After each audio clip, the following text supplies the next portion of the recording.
بسم الله الرحمن الرحيم. الحمد لله رب العالمين، صلى الله وسلم وبارك على عبده ورسوله نبينا محمد وعلى آله وأصحابه أجمعين. أما بعد، فنحمد الله جل وعلا ونعود إلى هذه منظومة العلامة حافظ ابن أحمد الحكمي رحمه الله تعالى. di sant borom bi tabaraka wa taala di dellu si ci nose gi nga xam ne xaafid ibni ahmad alxakami rahimahullahu taala bind na ko ci xam-xam. ñu taxawoon ci baytub 241 fa qaala rahimahullah wa xud bil asbaabi wastawhib musabbibaha wa thiq bihi duunaha تفلح ولا تضم بشرع زن كل أمر ما هممت به فإن بدا صالحا أقدم ولا تجم أخلصه واصدق عصب واهضم فذي شرطت في صالح السعي أو في طيب الكلم أخلصه لله واصدق عازما وأصب صراطه واهضمن النفس تنهضم ولا تعجبن به يحبط ولا تره في جانب الذنب والتقصير والنعم إلى آخر كلامه. فقال في هذا البيت وخذ بالأسباب واستوهب مسببها، أي باشر الأسباب. المؤمن مأمور بالأخذ بالأسباب، الأسباب الشرعية التي أباحها الله عز وجل، سواء في طلب الرزق أو في كل ما يقوم به من أمور دنياه، فإن الأخذ بالأسباب مأمور به. ولذا قال وخذ بالأسباب، وإن كنت مع أخذك بالأسباب تتوكل على الله عز وجل. ولذا قال واستوهب مسببها وثق به، أي ثق بالله جل وعلا دونها، دون أن تثق بالأسباب. لا تعتمد على الأسباب ولا تثق بهذه الأسباب بقلبك وتعتمد عليها، وإنما اعتمادك وتوكلك على الله. إن فعلت ذلك تفلح ولا تضم، تفلح ولا تضم. فقد قال النبي صلى الله عليه وآله وسلم للأعرابي اعقلها وتوكل، لما جاء بناقته وقال مخبرا بأنه متوكل على الله تاركا ناقته، قال اعقلها وتوكل، يعني اربطها. هذا أخذ من الأسباب. لا تقل أنا توكلت واتركها وهي تمشي وربما تضيع في الفلات، وبعد ذلك أنت قلت أنا كنت متوكلا على الله. لكن هذه أسباب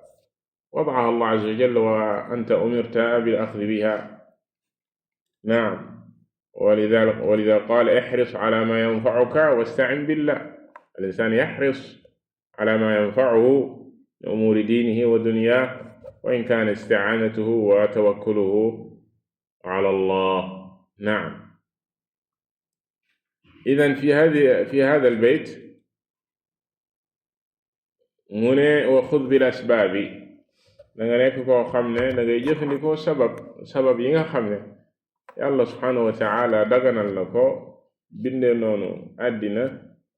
ne sabab dees koy def. nit ki day def sabab. yàlla nag mooy almusabbib, mooy ki nga xam ne ci moom ngay wàkkirlu. lu jaar yoon lu nekk ak lu am lu ne moo ko amal. ci moom ngay wàkkirlu. naam, sa xol ci moom nga koy wéer, waaye dafa bindee àddina bi sabab. lu ne daa am ci sabab bu mu ko wékk. sabab yooyu nag nit ki da koy def. du toog rek ne man wàkkirlu naa ci yàlla, bu soobee yàlla loola dina am. déedéet. par exemple bu fekkee ne danga xiif mu def ne sabab ci nit ki bu xiifee mooy mu lekk, bu lekkee daal di suur. bu fekkee dañu indi ñam wi mu ne déedéet bu soobee yàlla man bu ma naree suur dinaa suur, moom du jéem a lekk, loolu àndul ak am xel. mbir yi nga xam ne borom bi tabaraka wa taala mën loo na ko doomu aadama bi doomu aadama bi da koy def muy sabab. li nga xam ne moom doomu aadama bi mënu ko, yàlla rekk ko mën, mu bàyyi ko ci loxol borom bi tabaraka wa taala. mu ci jëlee niral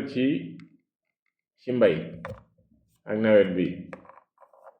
nga ruuj sa tool, loolu mën nga ko, yaa koy defal sa bopp. ji mën nga ko,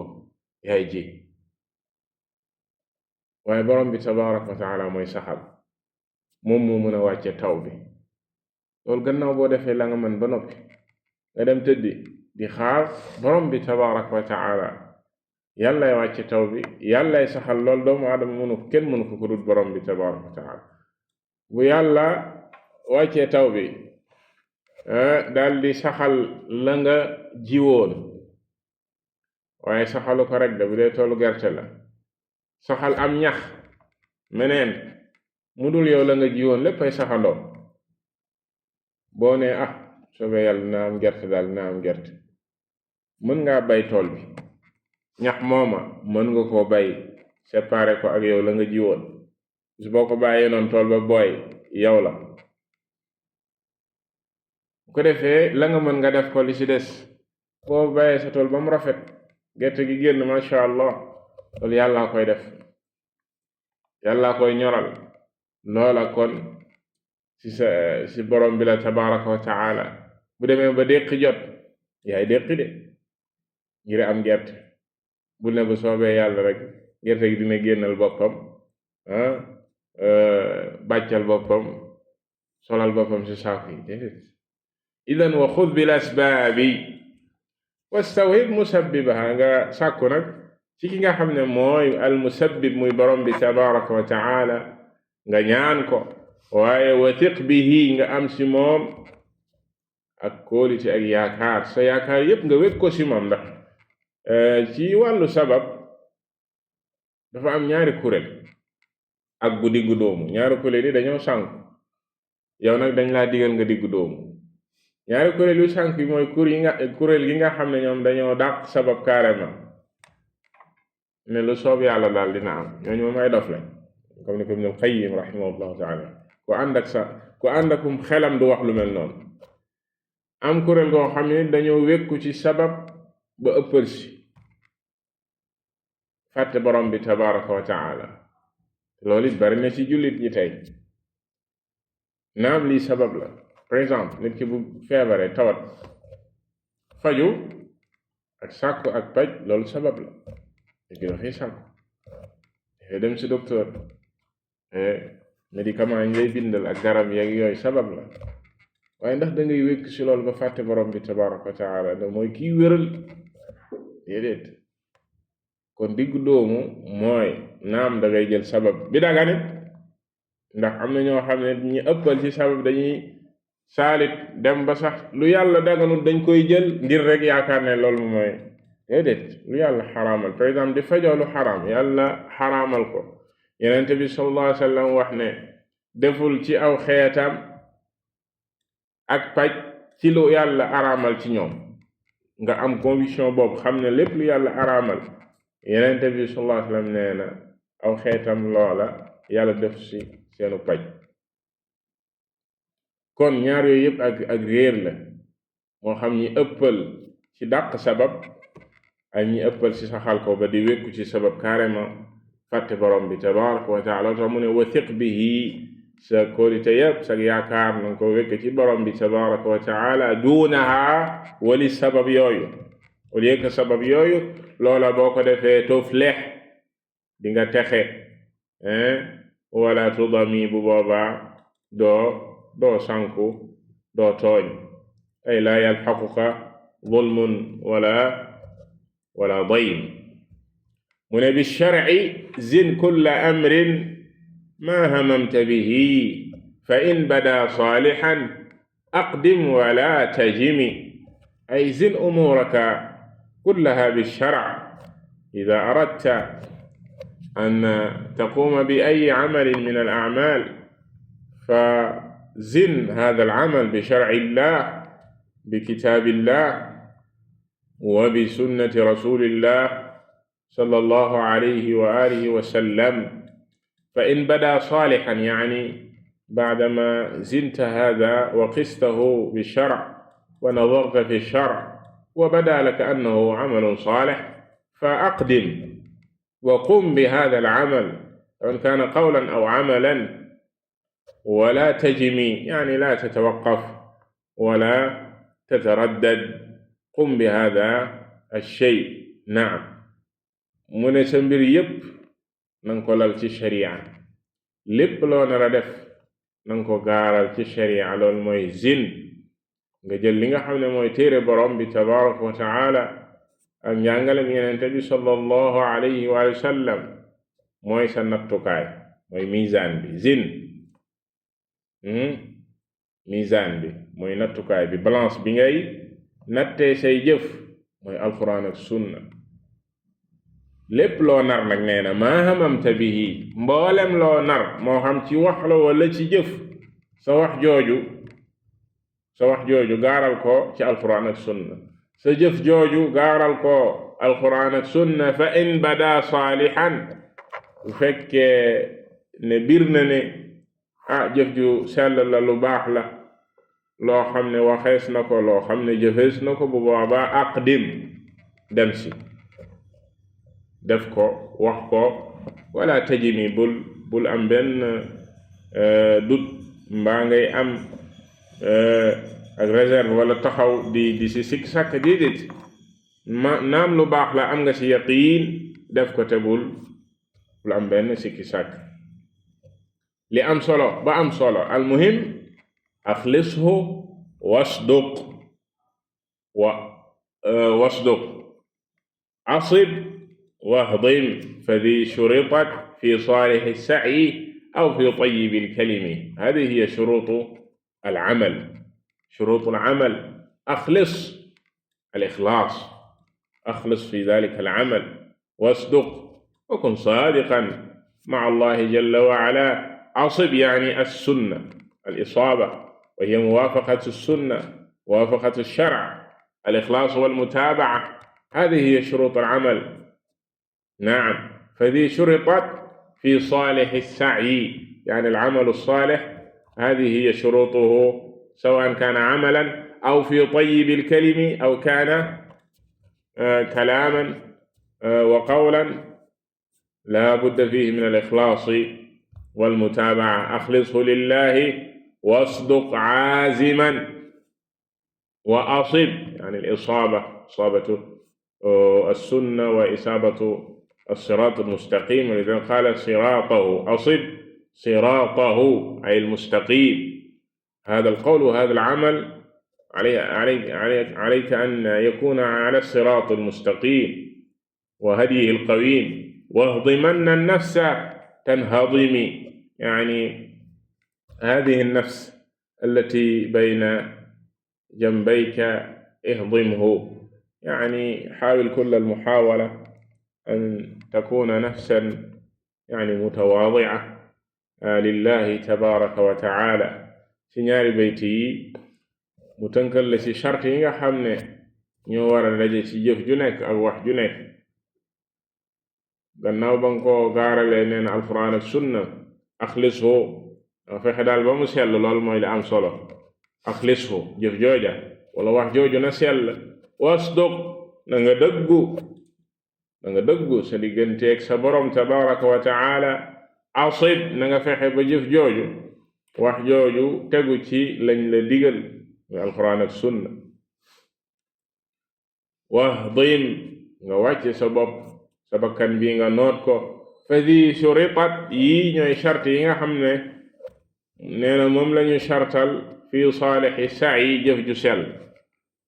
sell aw fi tayyibil kalimi wala wax ju teey ju baax loolu mooy ay shartam axlishu lillah danga ko sellal te yàlla rekk tax wasduq na nga dëggu aaziman nga àndi seeg dogu bu mat sëg wa asib siraatahu na nga fexe daal ba mu tegu ci as-siraatul mustaqim luñ la digal la lu yenente bi sallallahu alayhi wasallam jàngalal lu tegu ci ak diineem la waaye wahdiman na nafsa na nga noot sa bakkan bi ci ak rëy tanhadimi saa soo ko defee bakkan booba bakkan moo mel noonu dina la topp bakkan boo ko yaree mu yaru waaye boo ko bàyyee mu continuer ci ak mbewteem mu continuer ci ak rëyam mu continuer ci ak ñàkk wéetal borom bi tabaraka wa taala ila axirihi wan nafsu ka tifl in taftimhu shabba ala naam xubbi radaa'i in tuhmilhu shabba ala xubbi radaa'i wa in taftimhu yanfatim annafsu katifli in tuhmilhu shabba ala xubbi radaa'i wa in taftimhu yanfatimi ne bakkan dafa mel ni rek xale buy nàmp xale bu tollee ci nàmp boo ko seetaanee bañ koo feral dafay continuer rek di nàmp nee na moom bu demee ba nekk mag waaye saa soo jëlee décision ngir feral ko mu fer kon sa bakkan bi boo ko feralee mu fer waaye boo ko bàyyee mu continuer ci la nga ko tàmmal bakkan la nga ko tàmmal ci lay wëy bakkan boo ko tàmmalee ak bànneex tàmmal ko lu nooy ci loolu lay wëy ak yow ci loolu rek la lay woo waaye bakkan boo ko yaree di ko noot mu wëy ak yow ci loolu kon ci loolu la lay woo ci nga yittewoo sa bakkan bi naam nga ànd seek azm mooy ak dogu gu ma sëkk wala tu'jabanna bihi yuhbat wala tarahu fi janibi adh-dhanbi wat-taqsiri wan-ni'ami hadha raji'un ila ma ashara fi al-bayt as-sabiq fi hadmi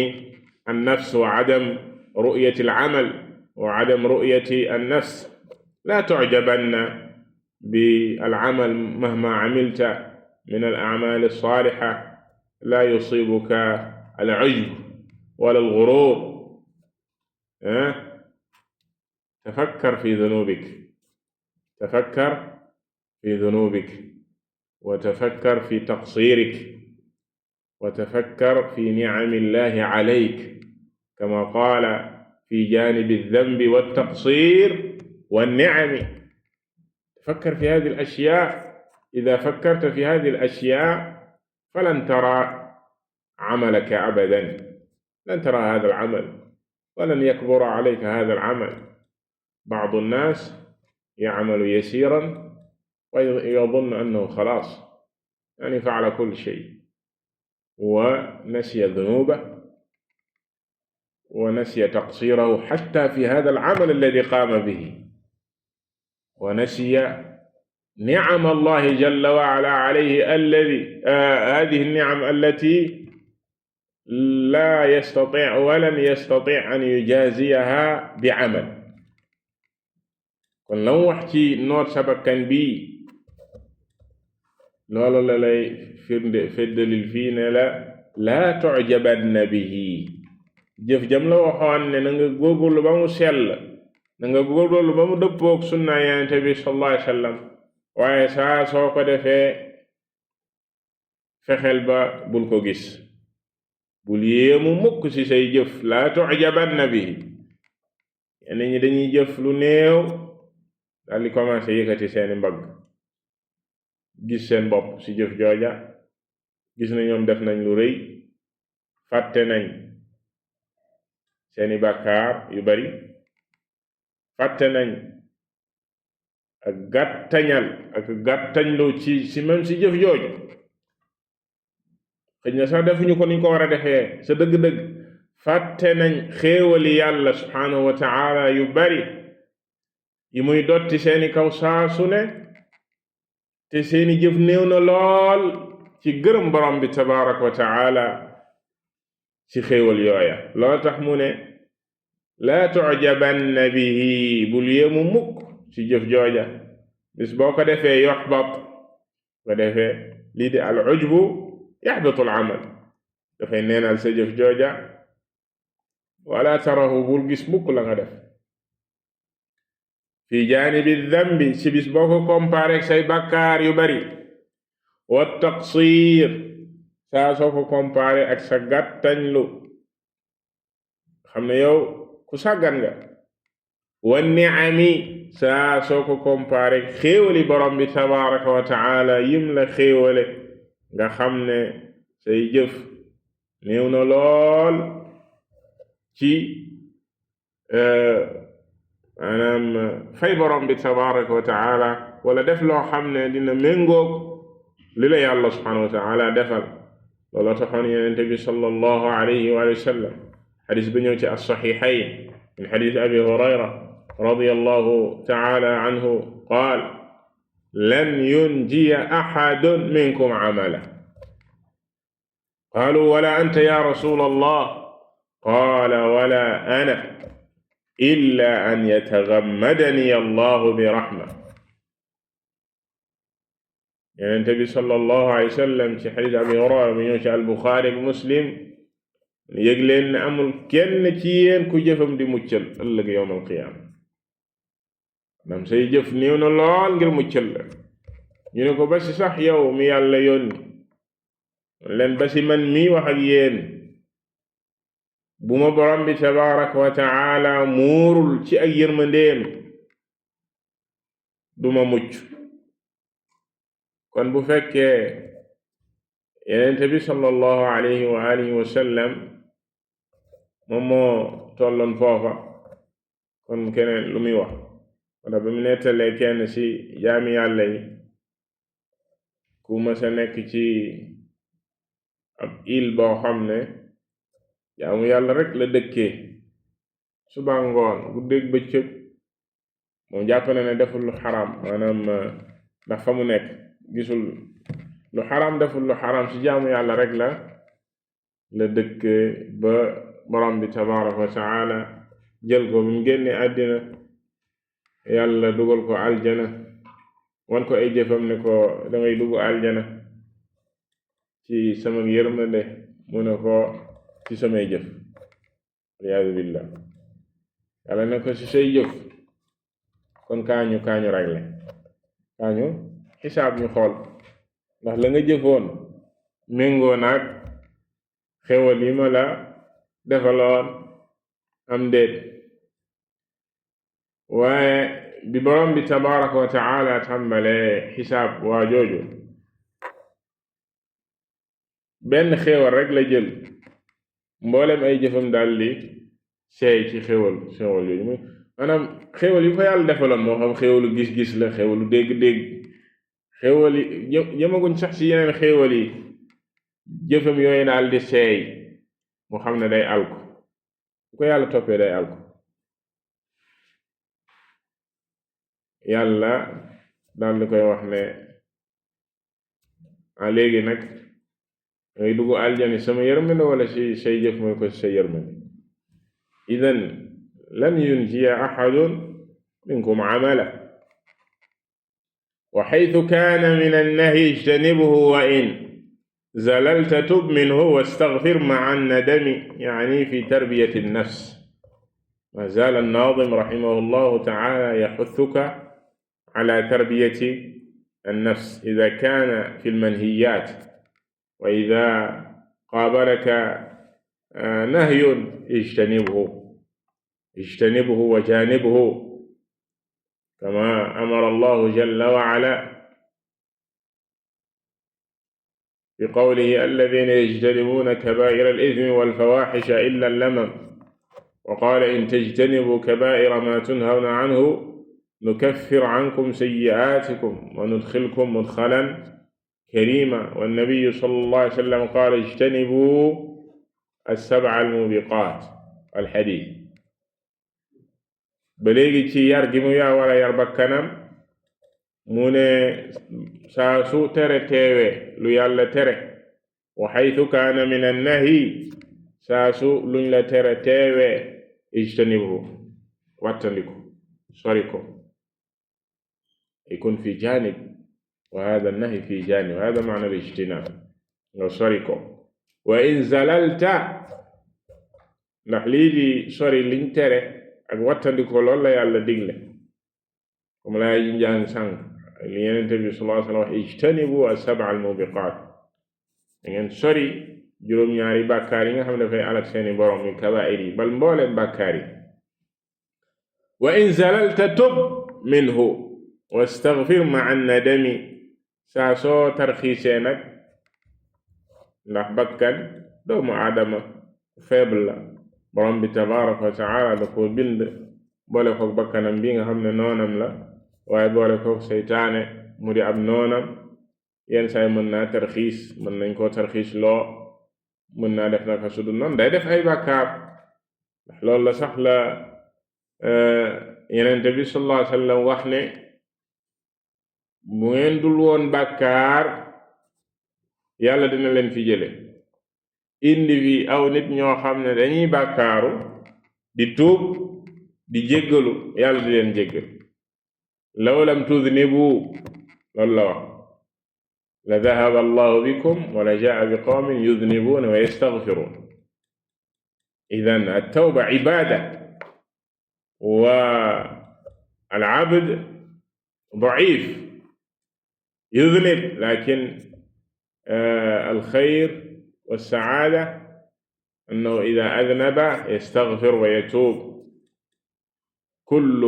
بني آدم خطاء وخير الخطائين التوابون إذن فإن زللت ساسو ترخيشي تب نغتوب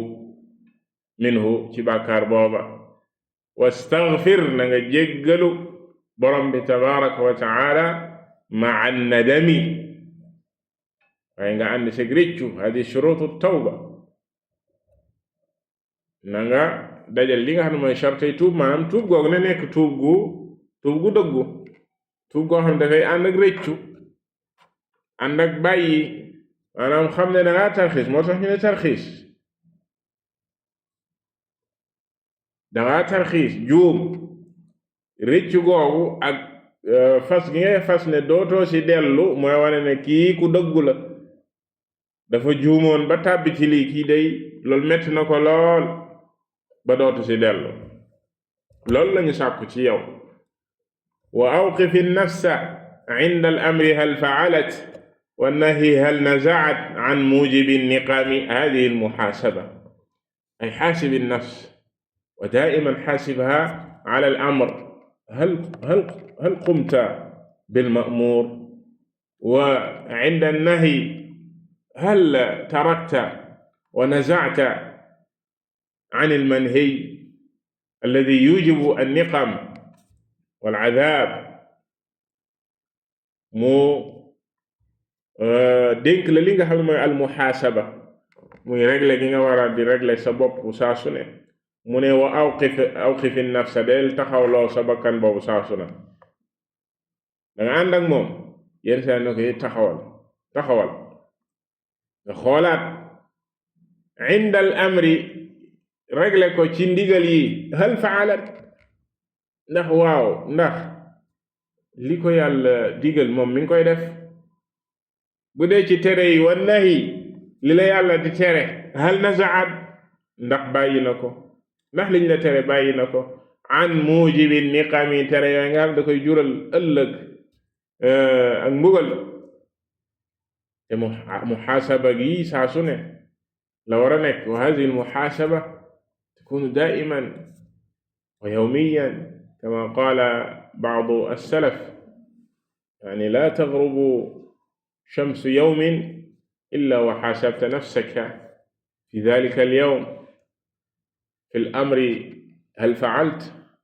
fi an-nahyi hal tarakt mu ne bis bu nekk la muhaasaba boobu war a nekk mu ne jantu bis bu nekk bu mu soo mukk nga teg sa bopp bi ci nelaw lu dul war ngaa xool sa bopp ci waaw bis booba lañ la sa digaloon ci ay ndigal farata yaag wareef ya ndax taxawee nga ko bis booba la la ci gaaroon ci ay tere ndax bam la gaaralee bàyyi woon nga ko wala danga koo defoon bu fekkee danga koo defoon na nga tuub bu fekkee wareef la woo bàyyi woon wu ñu war a fay jógal fay ko sa saasa na nga tuub dellu ci yàlla subhanahu wa ta'ala idan hadihi hiya almuhaasaba fa kaana Umar radiyallahu ta'ala anhu yaqul xaasibu anfusakum qabla an tuxaasabu na ngeen xisaab seen bopp fii ci àddina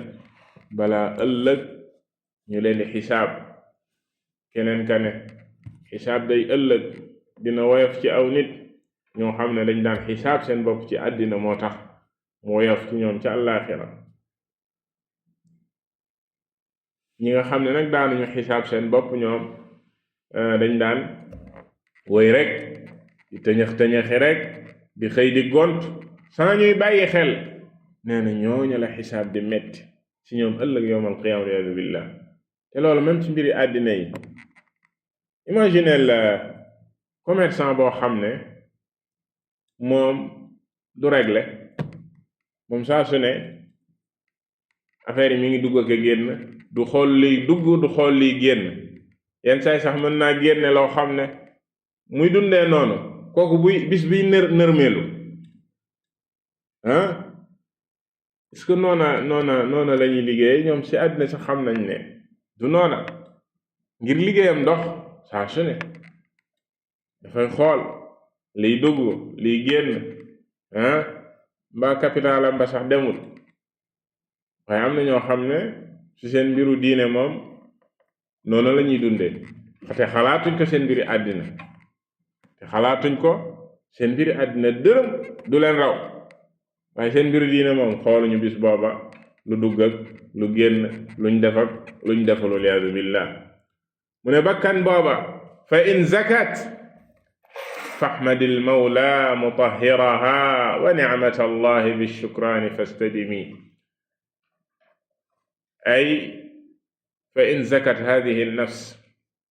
li'anna zakata hadihi an-nafs hiya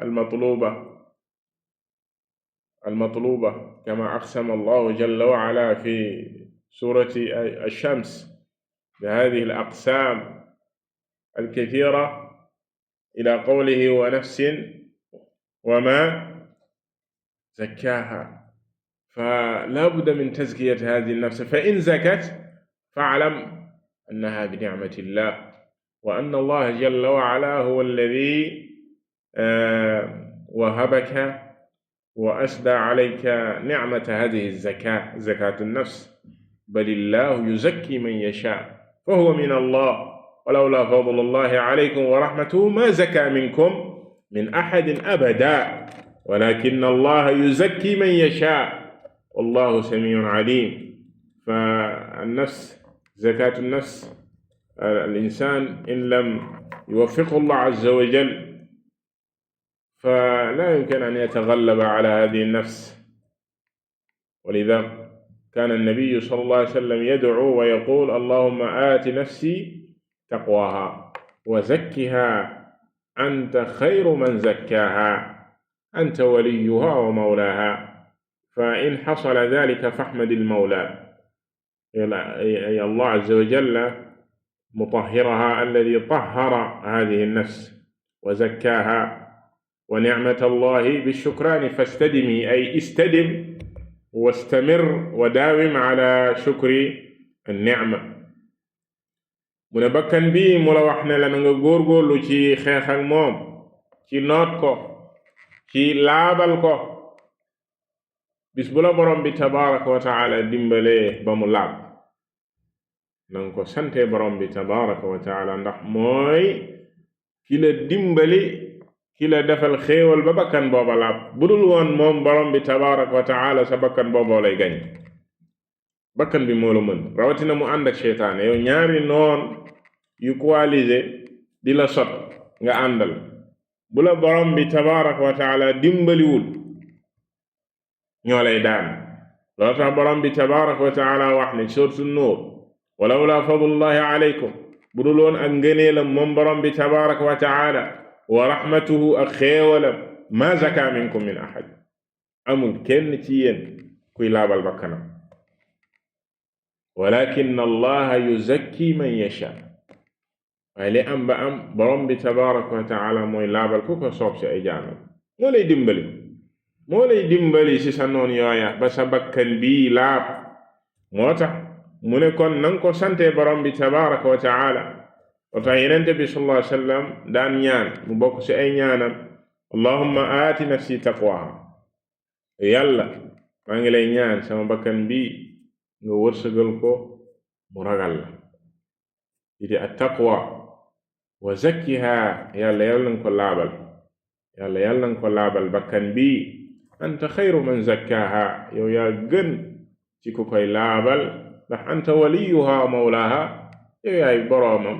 yow yaay ki bind bakkan bi yaay ab sangam. loolu tax kon mu jëfandikoo fi baatu mawla mu ne fahmadil mawla muy borom bi tabaraka wa taala kon nang ko sante borom booba mutahhiraha moom ma laabal bakkan booba. wa ni'matallah te lii di xéewal yàlla yi istadim na nga wëy saa su ne na nga sax bi shukraan ci di ko gërëm moom borom bi tabaraka wa taala. wa in asat bu fekkee ne nag bakkan booba dafa moy bàyyi ndigal di songu ay tere fa'siha yow moy ko maanaam bakkan bi si lim lay woo yow del comme ni ko kenn ci salaf yi daan waxee yow politique bi ngay doxee ak sa bakkan bi na nekk ci di ko moy. loolu mooy cosaan bay keroog muy nekk bakkan bu laab ndax lii cosaan nee nañ mooy bakkan bi bu la nee lii dafa weex mooy ne dafa ñuul bu la nee dafa ñuul dafa weex loolu mooy cosaan ci bakkan ak seytaan. léegi wa in asat bu moyee fa'siha yow mooy ko moyal maanaam bul ko wuy ci loolu mu lay woo wa'lam adawataha nga xam ak noonoo gim la noonoo sa bakkan bi sab noon la mooy noon bi la gën a jege ci noon yi. buñ la laajee kan moo la gën a noonoo tey ci kaw suuf ak kan mooy sa noon bi gën a maanaam grave te du taqale koog yow mi ngi ak yow saa su ne boo ko laajoon tey ñu bari ci nit ñi day jël xelam mi di wër di xalaat ci ñu ko jege fekk xamul ne bakkanam bi hadihi nafs allati bayna jambayka a'da adawat al insan kon na nga xam noonoon googu wa xadiranha de koy wottuloo di ko ragalloo wurudal mawridil waximi ci ak mujj gu ñaaw. xamal ko ne bakkan man ak yow ñoo ànd de ci li nga may woo de fa mu ñu jéemee man ak yow mujj ga rafetul de mujj gu ñaaw la te man ak yow fay ànd. imagine lool moom yaa ngi moom yéen a ànd waaye ci lim lay woo boo bis boo ko ci toppee ci lu leen di alag la yéen ñaan ñépp la. kon nag yow yaa koy moy yaa koy yar tàggat ko. idan hada maana wa in asat yani hadihi an-nafs ida asat wa irtakabat al-ma'asi wa aradat irtikab al-ma'asi wa tarka al-wajibat anta ma alayka illa isyan hadihi an-nafs li'annaha adu bal a'da al-adawat kama qala بعض أهل العلم هذه النفس التي بين جنبيك. نعم هذه النفس الأمارة بالسوء إلا من رحم ربي كما قال يوسف عليه السلام. وكان بيغا خامne amara la du sax kuy digle neena lu bon day waaye ku ko mën a digle la mu ne illa ma rahima rabbi loolu nag koo xam ne yàlla ko yërëm ba comme niñ koy xoon sànq dimbali ko ci bakkanam bi ba mujj nekk nafs boo xam ne mutma'inna la bu mujj bakkan bu teey bu dal ci wommatu ci ndigalu yàlla yi la bu dal ci topp borom bi tabaraka wa taala nafsun mutmainna tànk yeggul foofu xamal ne sab noon la nafsun ammaara bi suu fam lay yóbbu bis boo ko toppee du neex loolu la jublu ci wa xadiraha nanga ko wattuloo wuruud al mawridi al waximi naktafi bi hada al qadr wallahu taala a'lam sallallahu wa sallam ala nabiyyina muhammad wa ala alihi wa sahbihi ajma'in